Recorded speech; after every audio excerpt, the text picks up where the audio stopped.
உங்களுக்காக நண்பர்களுக்கு வணக்கம். இன்றைய பதிவில் நாம் தெரிந்து கொள்ளவிருக்கும் தகவல் ரிட் ஏபிஎஸ் கார்பஸ் குறித்து தான்.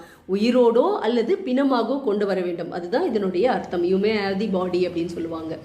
இந்த வழக்கை யார் தொடரலாம் அப்படின்னு பார்த்தீங்கன்னா, காவல்துறையினர் யாரையாவது கைது செய்து வைத்திருந்தால், அது அந்த கைது உங்களுக்கு சட்டத்திற்கு புறம்பாக இருக்கிறது, எந்த தகவலையுமே தெரிவிக்காமல் காரணமே இல்லாமல் என்னுடைய உறவினரை கைது செய்து வைத்திருக்காங்க, அவங்களுக்கு எந்த மாதிரியான நிலைமையில் இருக்காங்களோ, எந்த சிறையில் வைத்திருக்கிறார்களோ, அவர்கள் என்ன மாதிரியான சித்திரவதையை அனுபவிக்கிறார்களோ அப்படின்ற ஒரு தவிப்பு இருக்கிறவங்க இந்த ஏபிஎஸ் கார்பஸ் வழக்கை உயர்நீதிமன்றத்தில் தொடரலாம்.